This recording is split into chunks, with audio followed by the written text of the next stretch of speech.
Hey YouTubers, it's Steve Robertson again, coming from Rescape, my YouTube channel that seeks to aid and benefit people by helping them be more aware and informed of their fundamental perception of reality and how that can affect them, what they do in their relationships, and help and hurt them depending on what that is, and how improving that or making that more in line with the true nature of reality, how that can cause people to do and be things they did not know they could do or be, increasing the boundaries of their levels of freedom, and then how when large groups of people come together with more tuned versions of their fundamental perception of reality, aligned with truth, how that can change the world today. Well, today's Easter, so I was so not wanting to do one on Easter because everybody does one on Easter, but I think I'm actually going to give a testimony today, since I'm sure like 90% people that go to church, or maybe if you don't go to church, like you already know the Easter story, and maybe you don't, but you can, and it's really easy, and I don't want to add to a gajillion other things when there's other people that can do it a lot better than I can. So I don't want to waste people's time listening to me when they can listen to other people or read people that are a lot more well thought out in what the cross is. The cross is largely a mystery. If you read about the cross, like people that really start researching the cross will understand that it's mysterious. But the clincher is that Jesus rose from the dead. So even if you're like a retarded person or an animal, like you still understand, like if all you understood was that a man rose himself from the dead, and then it's like, well, okay, so what are the implications of that? And that is the good news. People talk about the good news being like the kingdom of God and this, that, or the other, like, oh, we get to go to heaven, our sins are forgiven. The good news, the gospel, when you hear people talk about the gospel, meaning the good news, literally what they're saying when you hear about like the disciples or apostles or whatever going out and preaching the good news, what they're telling people is that there was a man that died and then rose himself from the dead. And then there's, of course, everything comes out of that, but still that's like the seal of like, okay, so what we're saying has to be true, because no one can do this unless it was true, unless what we're saying is true. Anyway, so I guess you can use that if you know the story, but more than anything, with the laws of like the spiritual laws of the universe on like getting into heaven or like justification and like damnation, things like that, there's two main, like the yin and yang principles. There's the law of karma and the law of grace. And you hear about karma, like what goes around comes around. Law of karma is like the law of the eye for an eye. You know, you kill someone, so you get put to death, or you steal from someone, so they steal from you, or you have to pay a fine or something like that.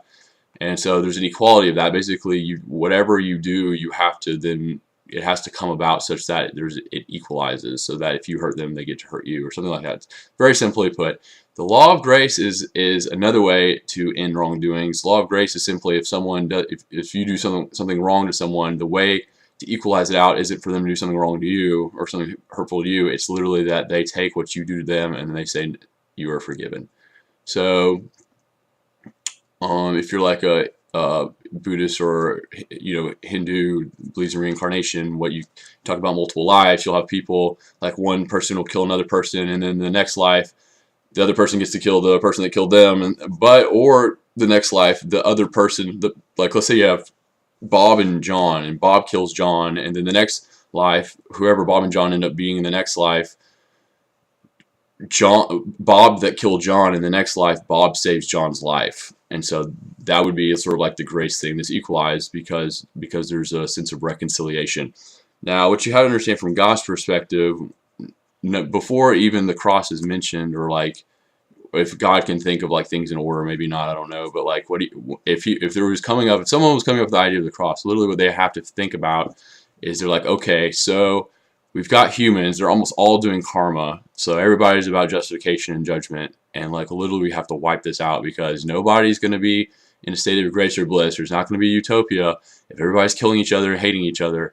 Like there has to be a way to start over. There has to be a reset. So what you've got going here is that in a world filled with karma, you have to have the grace. Not only has to equalize, or more than karma, the grace has to completely wipe out the karma. Because if the grace wipes everything out, there's nothing to be karma about, because there's nothing to equalize, because grace just equalizes everything. So what you have on a very fundamental level is, to do this, you have to have everybody wiped out, all the karma wiped out at the same time, all at once, completely, and it has to be continual. Because what will happen is, if you get everyone grace and wipe out karma, people are just going to go back to doing stupid shit, and they're going to be getting on each other's nerves again, and then the karma thing was going to start all over. So it's got to be continuous. So it has to be a one-time, clean off, eternal and continuous. So, and then the only way to wipe out karma is that you have to have a justification. You literally have to have, being people, humans, there has to be a justification that the karma has to be on a human. Now, it didn't have to be on one human. It could have been a lot of humans, but God literally wanted to make a declaration of His love for people, and He used this. And it was beautiful, like how this works on so many different levels. But basically, He's like, I'm going to take one human being, and He's going to take the karma of every person to have ever existed and will have ever existed, everyone that I envisioned having ever existed, and every bad thing that's ever been done, every bad thing that will be done, and even things that maybe I don't see and that people are going to be doing. Like, it's going to be all placed on this person, and this one person that's going to take all of it could very well, out of his free will, choose to be like, okay, well, you guys did all this bad stuff to me, so now I'm ruler of the universe and I get to completely judge and do whatever I want to you guys. But far be it from that, He's going to take all of it and then just end it. Like, He's literally going to take all the clatter and yelling and bickering and fighting and hating of the whole world, and He's just going to be like, no, it's done. It's over.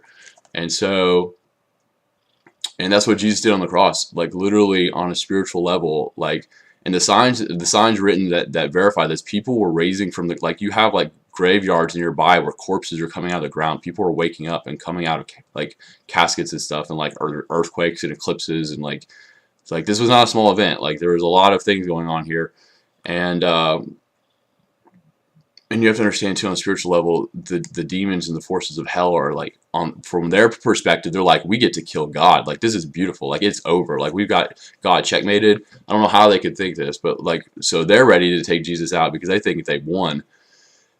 So they're all gathered there. So you got to think all the spiritual forces of darkness and all the curses and everything is placed on one person, and it all has to be at the same time. So there can't be anything left out, and it's all there.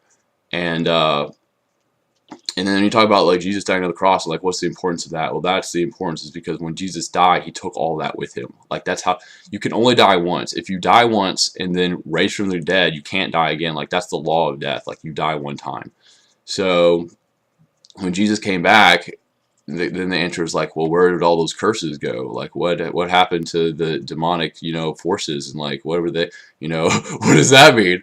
And if it's not there, it's like, what does that mean? And then that is why the resurrection is the good news, because it's just like, it's like, what the hell happened to all this? Like, there has to be grace now. Like, there can no longer be judgment or karma. Like, it cannot happen. So, and the resurrection is solely the symbol, is the one thing where it can be like, this has never happened before. There have been accounts of people raising from the dead, but what made Jesus special is Jesus rose Himself from the dead. So, and like, how can you be dead and then raise yourself? Like, it doesn't make sense. But anyway, so I guess I am talking about the cross and Easter. Okay, well, didn't mean to. Anyway, so what you've got from here, the reason this has to be received by faith is, even if you don't believe in this, you still don't have karma. That's the thing. People are acting out and living lives, the world in general, as if that nothing happened. But if you are told, hey, listen, there's this guy, and then he did all this stuff, and now you don't have to be held accountable. You don't have to, fight and bicker anymore, and and it's over. And then you're like, what? And then you like step back, and you're like, what? And then it's like, whoa, and then like, it's like takes you off guard, because you like literally drop everything, and you're like, you don't have to do this anymore. And literally, like, you'll have people slain in the spirit who will just like cry and cry for days, because they understand, like, this is the fundamental perception and reality shift that if you want to talk about having a correct fundamental perception of reality, it has to include this. Like, the law of karma is finished. One of the reasons, like, you have 0 AD, like the calendar and 7-day weeks and all the things like that, with the Sabbath being the rest, is like, if you're a Christian, you are on the 7th day, like, you're resting, and you don't stop resting, because the law of karma has been laid to rest. So there's a very fundamental piece of history. If you talk about, like, the beginning idea, or the piece of information that was God that created the universe, like, if, like, when you write a book, a lot of people who write books will have like the climax in mind. Like, they have this idea of what they want in the book, the powerful moment of the book, and the rest of it's written around that. Like, when God created that would be nice. When God created the physical world with human beings, like, in His mind, the capstone, key, climax part of the history of humanity was the cross and the resurrection. I don't know if it was the death or the resurrection, or maybe it was both. But but everything leads up to that, and everything after that is because of that. So, and you can say, well, well, that might be making Christianity above other religions or whatnot, but it's not about religion. It's literally about history and what occurred. And this is all on a spiritual level, because you got people preaching the gospel and they're getting killed and murdered and like tortured to death, and their families are getting murdered. And so obviously this doesn't protect you necessarily on a physical level. This is very much spiritual. One of my testimonies is that literally I was being not just harassed by demons, but like I was being like grounded to the ground. Like I thought I was gonna die. Like it was horrific.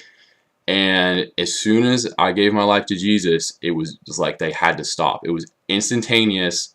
They were still there, but they couldn't harass me anymore. And they wanted to, but they couldn't.